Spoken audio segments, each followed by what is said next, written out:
سلام، من نیلوفرم. به ولاگ من خوش اومدین. امروز قراره با هم بریم سفر. یه سفر به استانبول، ولی نه فقط یه سفر معمولی. قراره با هم بریم پلی علی صادقی رو ببینیم و از اونجا با هم بریم کنسرت آرت پد و یه پلی جذاب‌تر رو ببینیم. با من همراه باشین.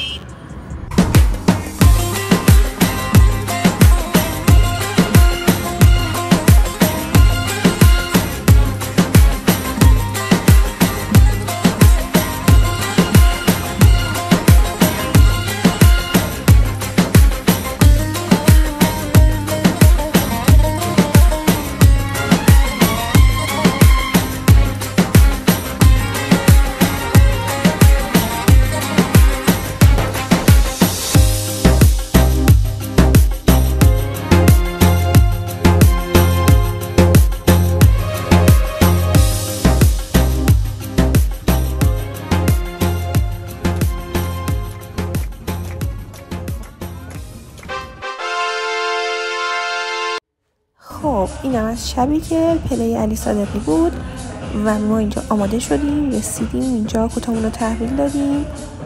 زیاد خبری نبود اولش، کم کم شلوغ شد. بعد اینم بهتون بگم که بچهای عشق ابدی هم اونجا بودن و خوب بود، شب خیلی خوبی بود.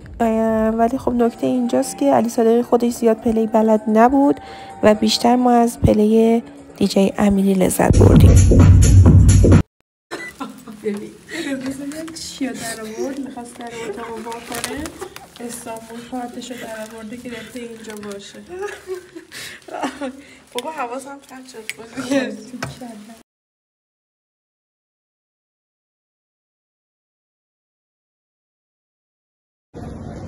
یه چند باری هم تاکسی گرفتیم، مثلا وقتایی که خیلی دیگه دیر وقت بود ولی خب خیلی گرون تموم میشد و اینا خیابون هتلمونه، خیلی ضربالایی داشت و این استارباکس زیباه خیابون استقلاله، خیلی قشنگ، واقعا زیبا بود.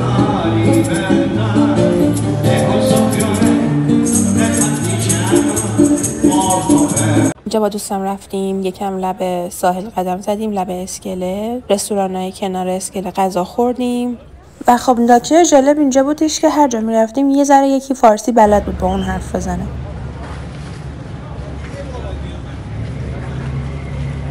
بذارید براتون نشر میخونه بگم ما اینجا برامون تولد سورپرایزی گرفتن، برامون کیک آوردن، خیلی خوشگل می‌رقصیدن خانوماشون و بهمون خیلی خیلی خیلی خوش گذشت.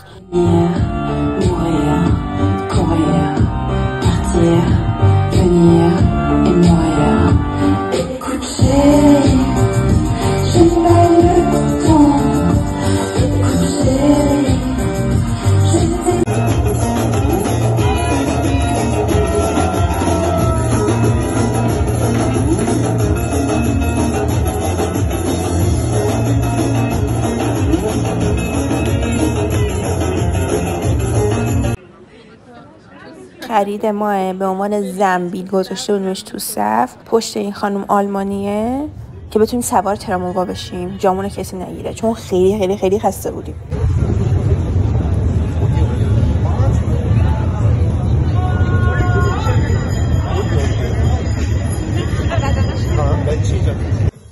خب میرسیم به یکی از جاهای خیلی جالب و جذابی که ما رفتیم. اینجا یک کلابی بود واسه یه سری افراد خاص که ما رفتیم، یه تجربه جالب بود برامون. شوهای خیلی جذابی هم داشتن که در ادامه میذارم شوهاشون رو میبینین.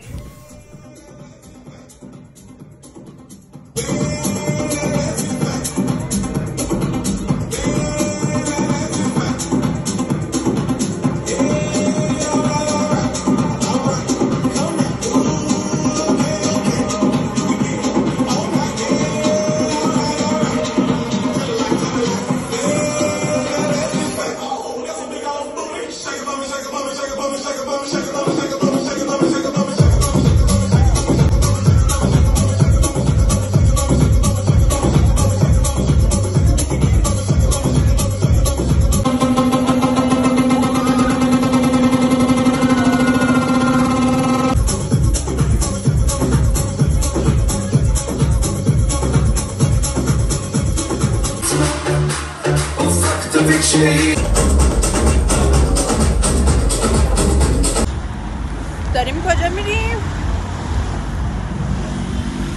این شما و این فستیوال آرت بد واقعا جذاب بود واسه من. پلیشون خیلی قشنگ بود. من عاشق آهنگاشونم. میکساشون خیلی جذابه واسم. شما اگه دوست داشته باشین تکنو رو حتما پلیاشون رو میپسندین.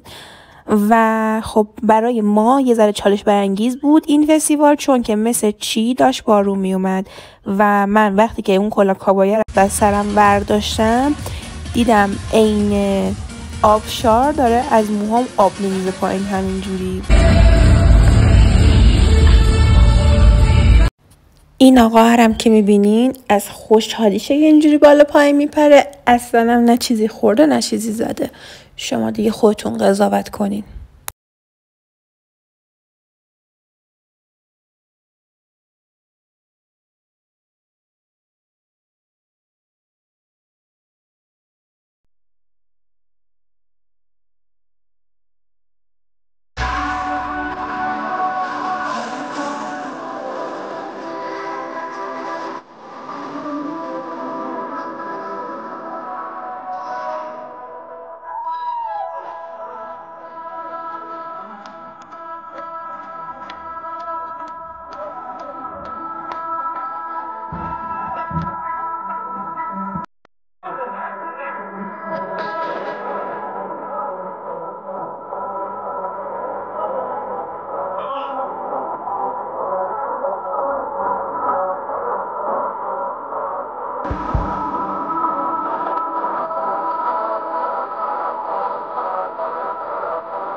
سلام میکنم از مرکز خرید ونیزیا. ما رفتیم ونیزیا، خیلی بهمون خوش گذشت. هم عکس گرفتیم، هم فیلم گرفتیم، هم خرید کردیم و غذا خوردیم. فضا شبیه فضای ونیز، این دیگه کاملا مشخصه و حتما بریم امتحانش کنیم، واقعا زیباست. مرکز خرید ونیزیا.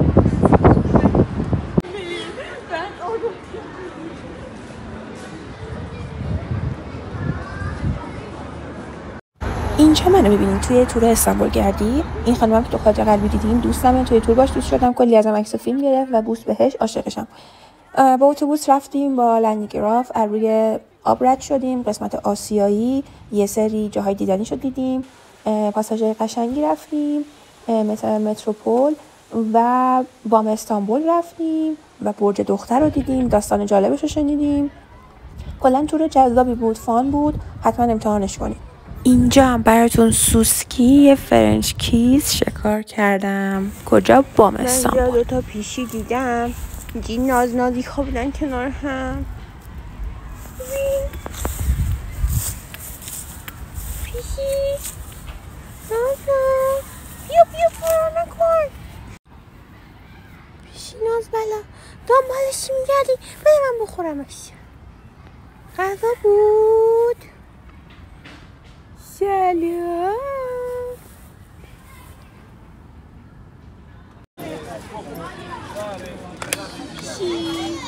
شهده اسم این پل شد پل شهده 15 ترمز. یه لقب دیگه هم داره، بهش میگن پل آرزوها. ترک‌ها عقیده دارن هر کسی که از روی این پل رد میشه برای اولین بار هر آرزویی کنه برآورده میشه. فقط توجه کنین، زن نمیده، شوهر نمیده، پولم نمیده، چیز دیگه غیر از این اگه خواستید هست.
به انتهای سفر من رسیدیم و روز آخر بود دیگه. من دیگه شبش رفتم سوار هواپیما شدم، برگشتم ایران.